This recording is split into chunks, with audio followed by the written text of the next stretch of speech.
जय हिंद पलटन, क्या हालचाल। Welcome back to the law पलटन।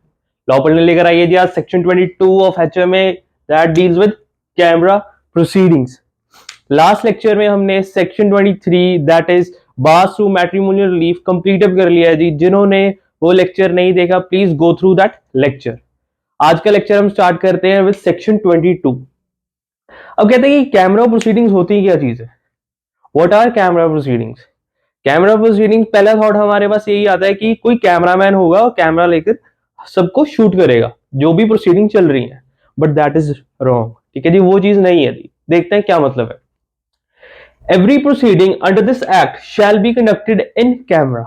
इन कैमरा का मतलब होता है जी that is in personal. Personal जैसे कि आप कोर्ट गए, कोर्ट में पहले जज होते हैं जी and advocates of both parties, right. उसके बाद जज के जो ऑफिसर्स है that are stenographer and reader, वो भी है उधर, एंड द पार्टीज। उसके बाद जो पार्टीज टू दी प्रोसीडिंग है वो होती है पिटिशनर एंड रिस्पोंडेंट, राइट। सो कहते हैं every proceeding under this act shall be conducted in camera, not lawful for any person to print or publish any matter in relation to any such proceedings। वो कहता है it is not lawful, वो चीज illegal हो जाएगी जी for any person, कोई भी आदमी हो, टू प्रिंट और पब्लिश। वो कहता है अगर आप पब्लिश कर देते हो प्रोसीडिंग्स को of any matter in relation to any such proceeding, वो कहता है किसी भी मैटर को, प्रोसीडिंग के किसी भी मैटर को आप पब्लिश या प्रिंट कर देते हो, that is not lawful, that is unlawful, illegal है जी। एक्सेप्ट, एक्सेप्शन क्या चीज है? Judgement of high court and supreme court, judgements of high court and supreme court. वो कहते हैं जो जजमेंट्स हाई कोर्ट की है, सुप्रीम कोर्ट की है, वो हम पब्लिश कर सकते हैं। ठीक है जी, दे आर अवेयरनेस। ठीक है जी, जो जजमेंट्स हैं वो अवेयर करती है जी जनरल पब्लिक को, right. For subordinate courts permission is required. अब ये कहते हैं जो सबॉर्डिनेट कोर्ट्स हैं जैसे कि डिस्ट्रिक्ट कोर्ट्स, उनके जो प्रोसीडिंग्स चल रही हैं we have to take permission. कहता है कोर्ट ग्रांट करेगा जी परमिशन, परमिशन इज रिक्वायर्ड। अगर आप परमिशन नहीं लेते हो, ठीक है जी, आपको परमिशन ग्रांट नहीं होती and still you publish any matter that related to that proceeding, then you will fine with ₹1000, right? So these were the concept, these were the statements under section 22 that deals with camera proceedings. हाँ जी बल्टन, next चलते हैं जी section 24 पर, maintenance पेंडेलिटी। बल्टन इसको section 24 को star mark कर लीजिए, important mark कर लीजिए। It is very important topic under Hindu law. Section 24 हमें बताता है जी मेंटेनेंस पेंडेलिटी के बारे में। अब ये पेंडेलिटी मतलब क्या है जी? व्हाट इज, इन दो टर्म्स का मतलब क्या है? पेंडेंटी का मतलब होता है जी पेंडिंग, जो चीज पेंडिंग अभी चल रही है। लीटे का मतलब है जी लिटिगेशन।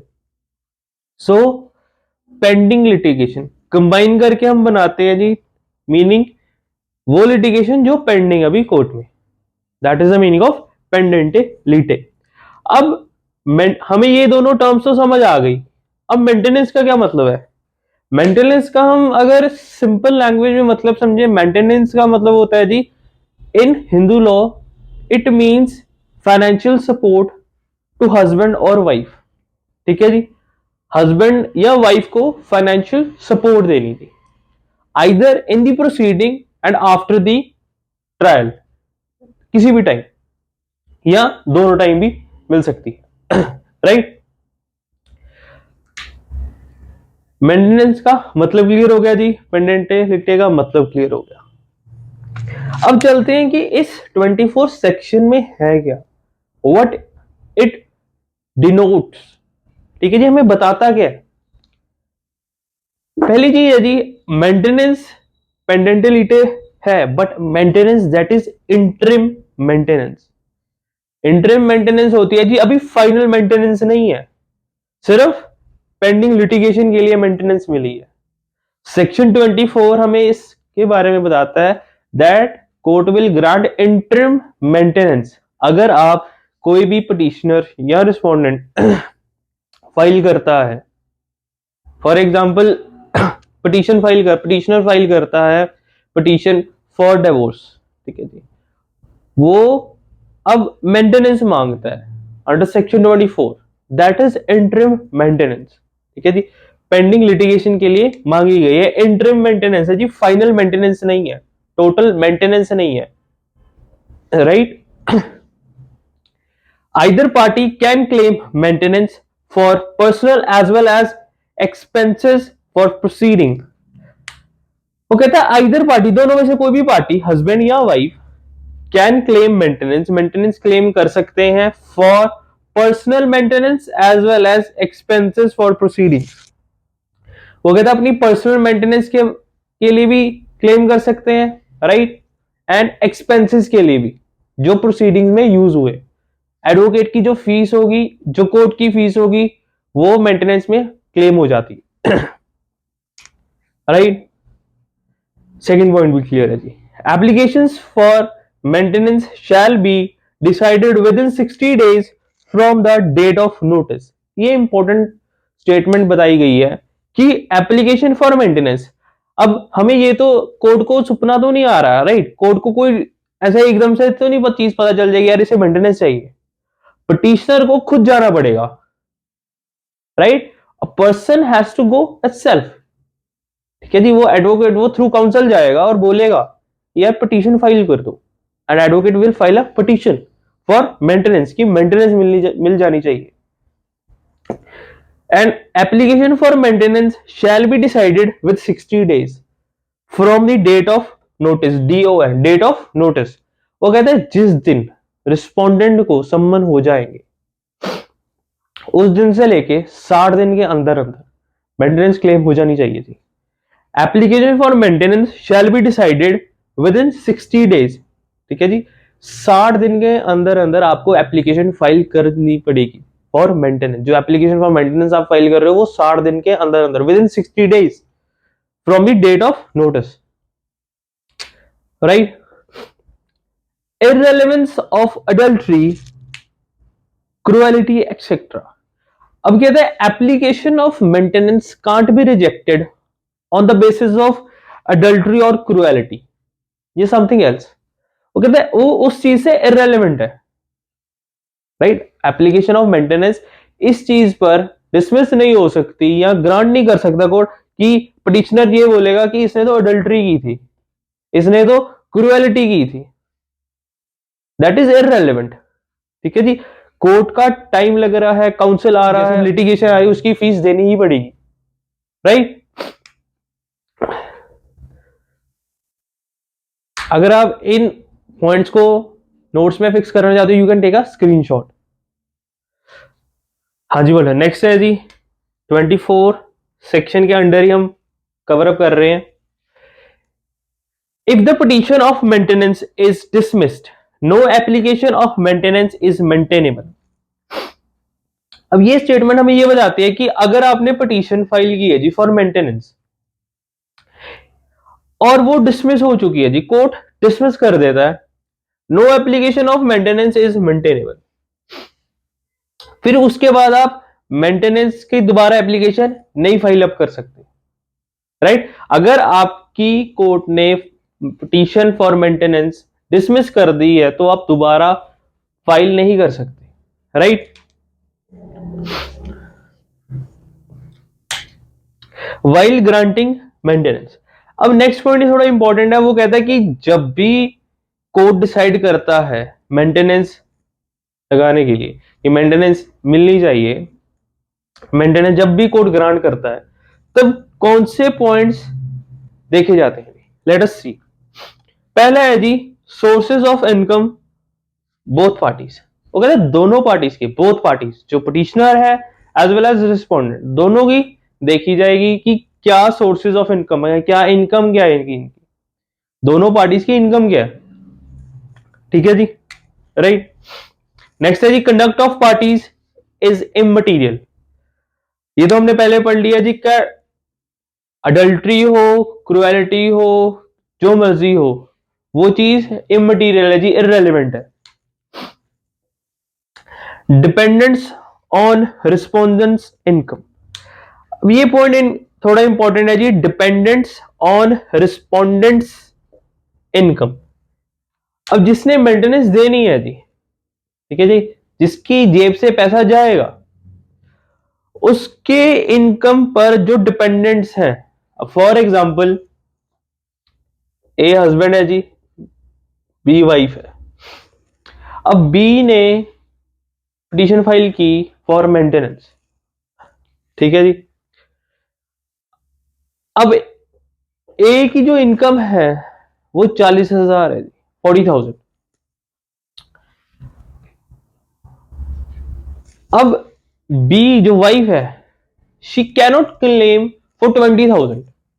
यार मुझे तो 20,000 मेंटेनेंस ग्रांट होनी चाहिए। अब कोर्ट कहता है ठीक है जी, देखते हैं। फिर कोर्ट देखते हैं डिपेंडेंट्स कि डिपेंडेंट्स कितने हैं, रिस्पोंडेंट के डिपेंडेंट कितने हैं। रिस्पोंडेंट कहता है मैं 20,000 नहीं मेंटेनेंस दे सकता because my parents are there, my sisters are there for marriage. ठीक है, पेरेंट्स की है, वो ओल्ड एज में है, सिस्टर्स है, उनकी मैरिज होनी बाकी अभी, तो डिपेंडेंसी उसकी इनकम पर बहुत ज्यादा है। सो 20,000 नहीं लग सकती maintenance. So these are the points which are look into the matter while granting maintenance. ये कोर्ट देखता है जी कि जब भी मेंटेनेंस ग्रांट करनी है तो ये पॉइंट्स मैचअप हो रहे हैं या नहीं हो रहे। नेक्स्ट पॉइंट है जी, मेंटेनेंस कैन बी इंक्रीज्ड और डिक्रीज्ड इन वेरियस सर्कमस्टांसेस। अब कहते हैं जी मेंटेनेंस को हम इंक्रीज भी कर सकते हैं और डिक्रीज भी कर सकते हैं according to the situation and fact, जो सर्कमस्टांस सामने आ जाता है किसी के। ठीक है जी, फॉर एग्जांपल अब husband and wife, A and B husband and wife है जी। अब रिस्पोंडेंट जो ए है उसकी इनकम 40,000 थी, वो 5,000 रुपये मेंटेनेंस दे रहा था अपनी वाइफ को। बोला ठीक है जी। अब ए की लॉटरी आ जाती है जी, लॉटरी निकल आती है for example of 1 CR, 1 crore की, 1 करोड़ की लॉटरी निकल आती है। तो no B can claim for more maintenance after proving कि ए की लॉटरी निकल आई है। ठीक है जी, तो बी ज्यादा मांग सकती है जी, वो ज्यादा क्लेम कर सकती है maintenance according to the situation. अब इस सिचुएशन को ऑपोजिट कर दे हम कि ए की नौकरी ही चलेगी, ठीक है जी, ए की नौकरी चलेगी तो मेंटेनेंस कम हो जाएगी या जीरो हो जाएगी, कुछ ना कुछ तो देना ही पड़ेगा, बट 5,000 से कम हो जाएगी। So these were the points जो सेक्शन 24 फॉलो करता है।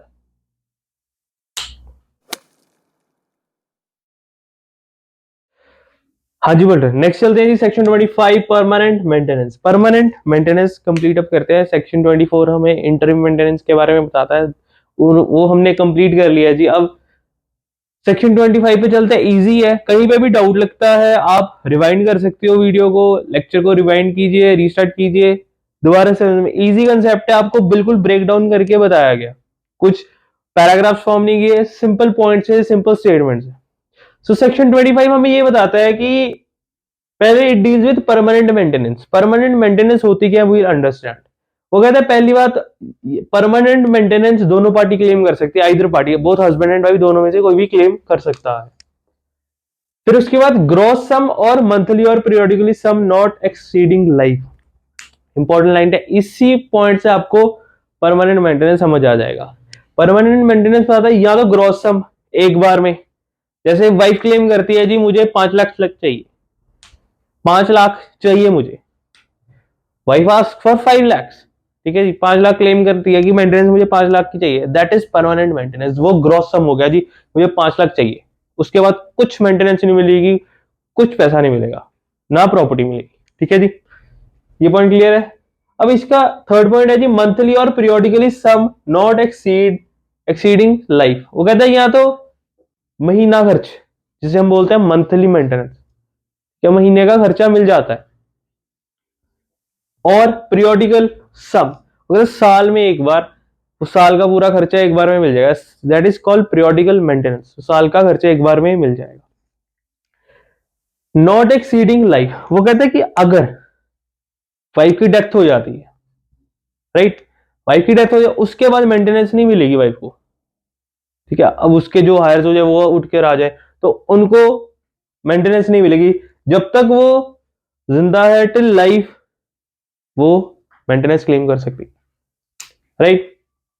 इनकम और प्रॉपर्टी, अब ये इंपॉर्टेंट कंसेप्ट आया था। कई बार ऐसी सिचुएशंस भी आई हैं कि लोगों के पास पैसा नहीं है जी, उनके पास इनकम नहीं है देने को, ठीक है। उनके पास जैसे हम कहते हैं सैलरी आती है कि उनके पास नौकरी नहीं होती, क्योंकि सैलरी बहुत कम होती है। या फिर जैसे एक हम कहते हैं वॉचमैन की नौकरी, अब उसकी नौकरी क्या 10 या 20 हजार होगी मैक्सिमम, तो कहते हैं वो बहुत कम है। बट उनके पास प्रॉपर्टी बहुत ज्यादा होती है कई बार। एक एग्जाम्पल है जी, कई बार प्रॉपर्टी ज्यादा होती है तो वो प्रॉपर्टी में वो हकदार बन सकती है जी, वही प्रॉपर्टी का हिस्सा ले सकती है। वो कह सकती है कि मुझे एक पार्ट दिया जाए, कुछ पार्ट प्रॉपर्टी का दिया जाए, ठीक है जी, उनके नाम किया जाए। ये चीज सेक्शन 24 के अंडर नहीं है। सेक्शन 24 के अंडर सिर्फ इनकम डिस्कस की गई है। सेक्शन 25 के अंडर हमने income and property both include करते हैं, both are included under section 25।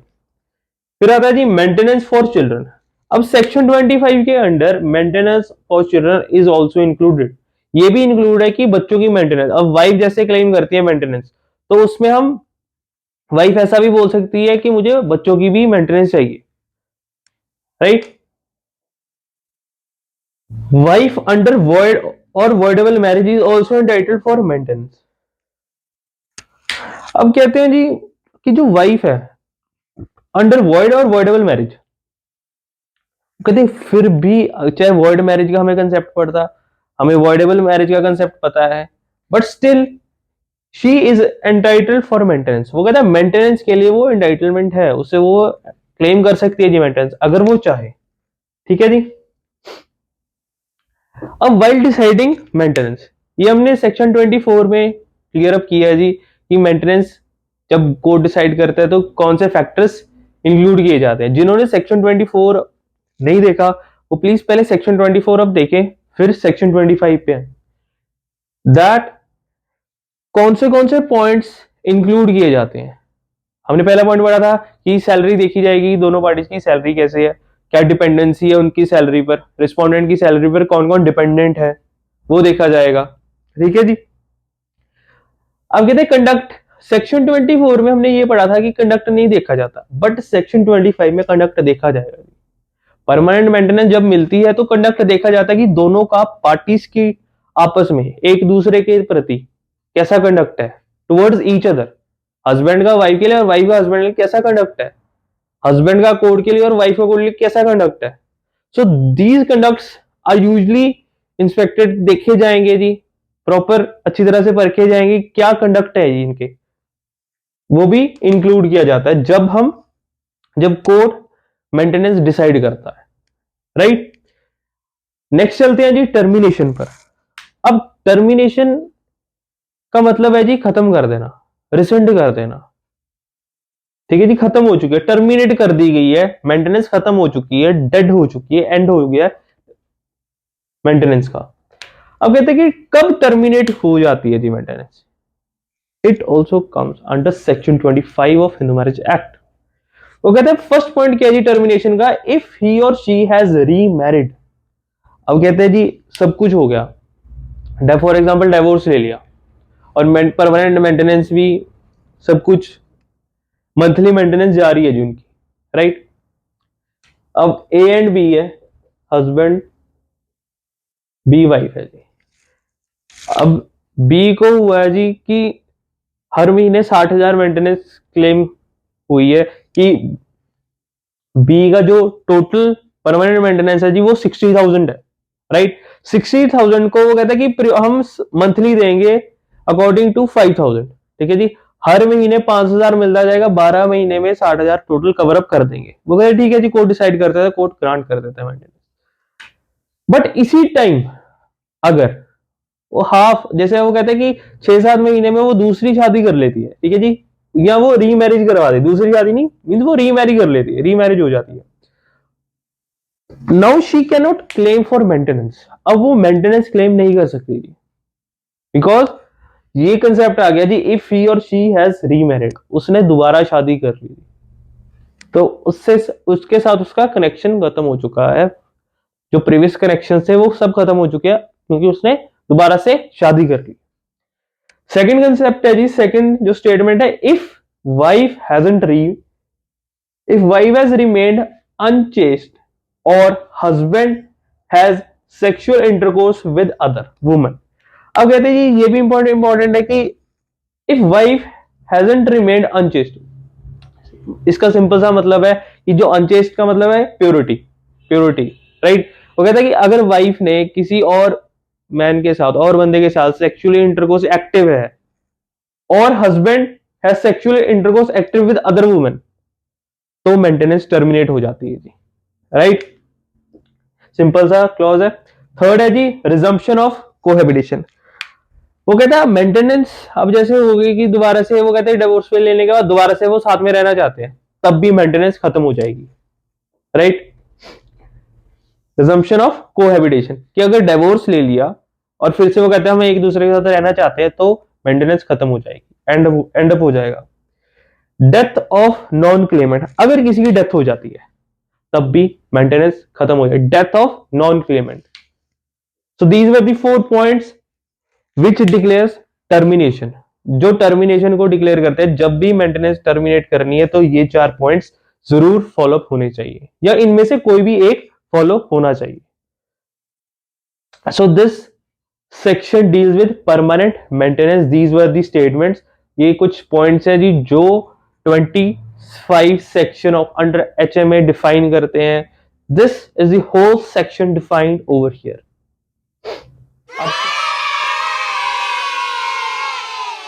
हाँ जी, well done. Waiting for law vocabulary. चलिए जी, आज की लॉ वोकैबुलरी है जी हमारी क्वांटम। क्वांटम का मतलब होता है जी टाइम पीरियड, ठीक है जी, प्रॉपर टाइम पीरियड किस चीज में डिफाइंड है।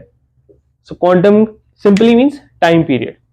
This was all for today's lecture जी। मिलते हैं जी अगली वीडियो में। कहीं पे भी आपको डाउट लगता है, कहीं पे भी आपको क्वेरी लगती है, डू नॉट हेसिटेट, आप डीएम कर सकते हो इंस्टा हैंडल पर। You can mail over lawbulletin@gmail.com। आप मेल कर सकते हो जी कहीं पे भी डाउट लगता है, और आप कमेंट सेक्शन में भी पूछ सकते हैं।